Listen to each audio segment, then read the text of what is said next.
What it do, y'all? This your girl Latoya, the Lady Beast, coming at you with the trending topics, and this is your weekly taste of the lingo. A lot of you girls go to the interview looking like Marge Simpson and go to the job looking like Patty and Selma.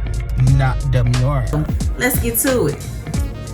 Congratulations to newlyweds actress Rebel Wilson and fashion designer Ramona Agruma. The actress married partner Ramona Agruma off the coast of Italy on Saturday, September 28th. They shared the news on Instagram with the photo of the brides both wearing white off-the-shoulder gowns featuring long trains walking toward a dinghy. Married, Sardinia, 28/9/24, the caption of a photo reads. According to Vogue magazine, the couple described their wedding day outfits as a duet, with both women choosing to wear Pronovias. We didn't want to look too similar, but we both have classic taste, Ramona explains. We wanted to wear traditional white bridal dresses and thought the dresses from Pronovias were gorgeous. Rebel stylist Elizabeth Stewart played an important role in choosing the dresses. Rebel selected the Lynn, a princess-style wedding dress in a Mikado fabric with a corset waistline and a strapless neckline with custom detachable sleeves and a royal train, styled with the crystal beaded belt. Meanwhile, Ramona's dress, the Emerald, was an A-line wedding gown, also in a Mikado fabric with a high corset waist, a sweetheart neckline, and a cathedral-style train. The Pitch Perfect and Bridesmaids star first revealed her relationship with Agruma during Pride Month in June 2022. I thought I was searching for a Disney prince, she shared on Instagram at the time, but maybe what I really needed all this time was a Disney princess. The couple wrote their own vows, and Rebel's niece, Sovereign, presented the rings to the brides so they could exchange them. We hadn't heard each other's vows until the ceremony, so it was really emotional to hear what we'd written, Ramona says. And when the ceremony was over, we felt so happy and grateful that all of our family and friends could join us in Sardinia. At the end of the 30-minute service, the brides kissed and exited to This Will Be an Everlasting Love by Natalie Cole as guests cheered them on and they threw white rose petals. The month of October in its first few days wasted no time in calling celebrities home, just like its predecessor, the month of September. Here we say farewell and job well done to these actors and athletes. Rest in peace.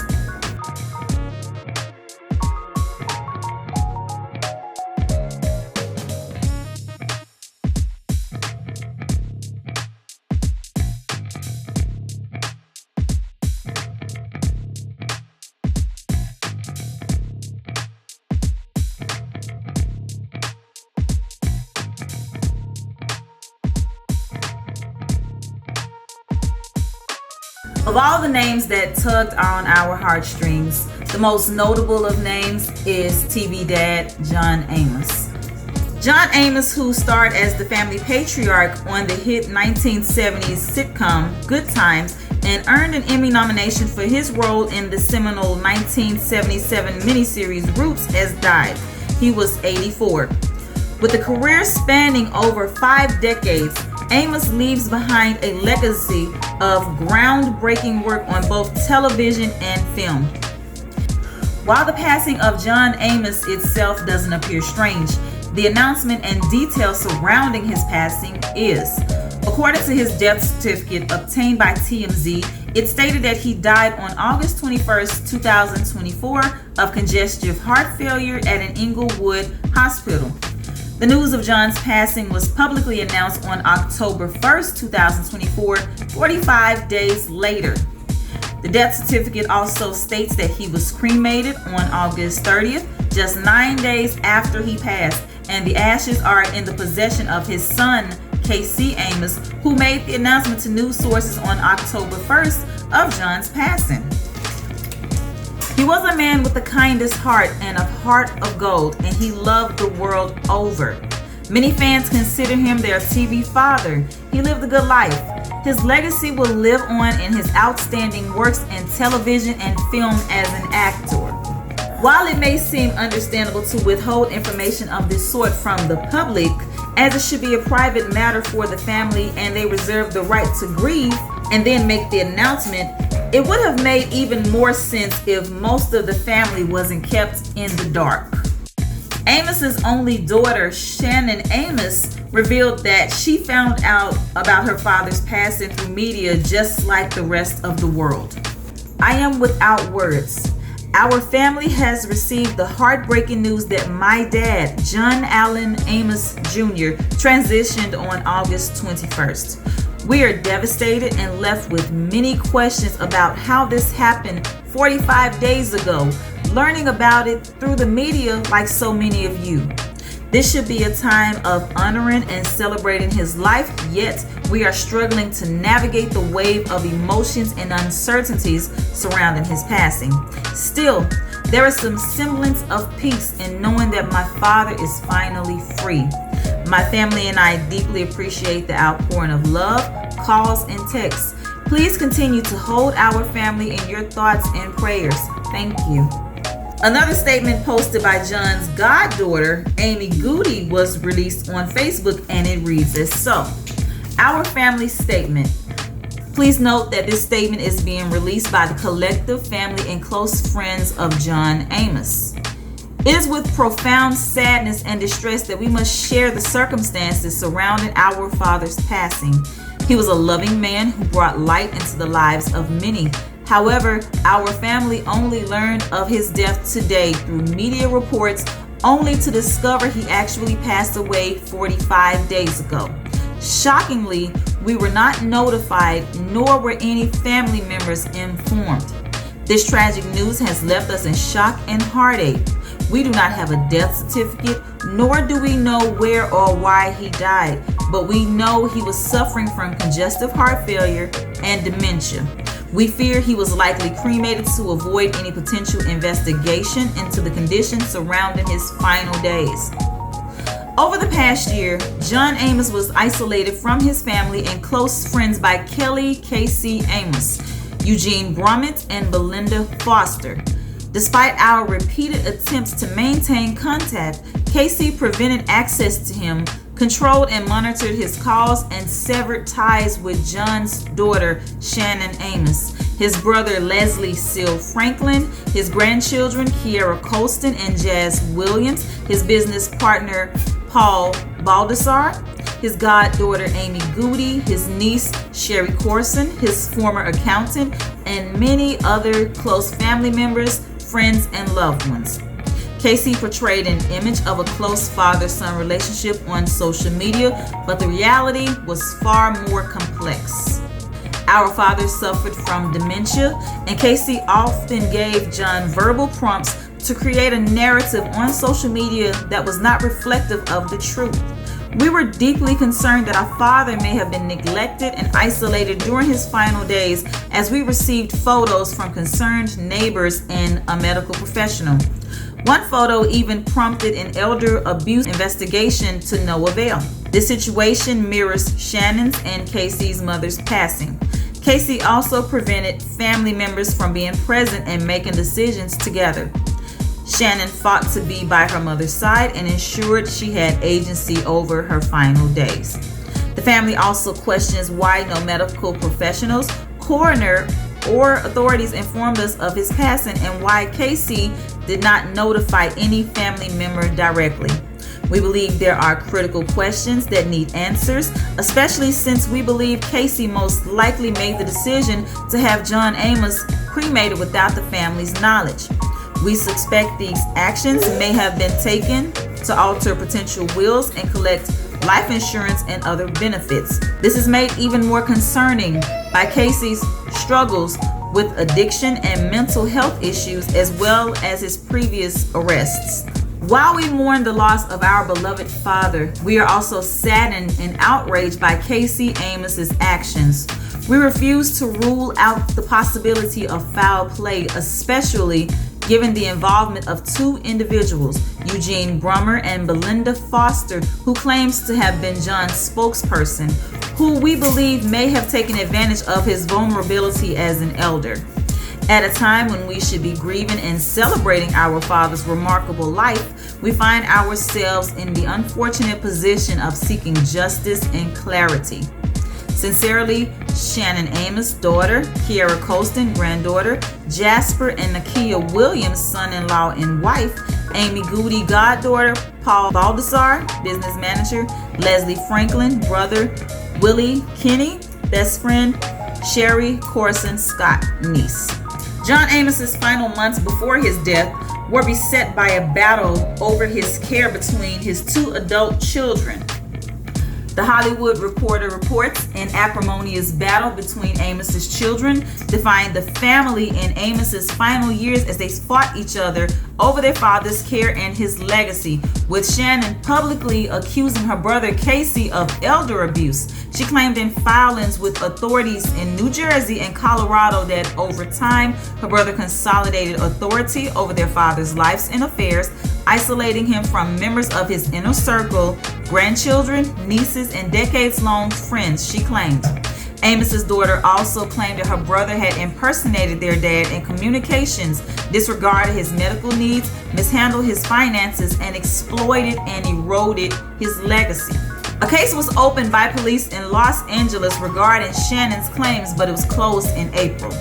Casey denied all of these claims and told The Hollywood Reporter that his sister had engaged in a barrack crusade of character assassination in the hope of making him seem, as he puts it, unfit. The elder Amos, meanwhile, said in a statement shared with People earlier this year that the claims of elder abuse are false and unmerited, and that his son is a caring, thoughtful human being who respects me. In thanking the Los Angeles police, the Good Times stars indicated that he and Casey were working on a documentary that will shed light on the real truth as to the motives of those who have painted a false narrative about me. Belinda Foster, the actor's longtime publicist, released a statement this week refuting claims Casey was abusing his father. Foster also claims in a statement posted to Facebook by multiple family members regarding their suspicions around Amos's son. I represented John Amos for over 30 years as his publicist of record, Foster said in a statement sent to People. The media shows this along with John's agencies of record. Over the years, we grew close to one another to the point of a familial relationship. In the last few years, he often referred to me as his daughter. This was not a fraud by John, Casey, or myself. He was like a father to me. I deeply mourn his passing. Shannon's claims that John was abused are false, she stated. Casey, Eugene, and I, along with numerous others, cared for him. On several occasions when Shannon claimed he was abused, law enforcement authorities sat with John and confirmed his well-being. Foster also addressed the claims that Casey failed to notify Shannon about their father's death, referencing a restraining order. At the time of John's passing, Casey was under a strict no-contact order from the Superior Court of New Jersey based on the complaint that his sister Shannon brought against him in 2023, she wrote. As a condition of his pre-trial release, Casey is precluded from making any contact with Shannon directly or indirectly by phone, social media, or any method of communication. At the time of his death, John was concerned that Shannon might turn his death and interment into a circus as she had done with other aspects of his life. It was John who requested delay in announcing his death to Shannon and the rest of the world. Now I know how they say that the death of a loved one always brings out the ugly in people, but hopefully they get it together for their father's legacy. I also want to know, to be real with y'all, I wouldn't have mind being John Amos's daughter-in-law. Wait a minute. What? I'm just saying.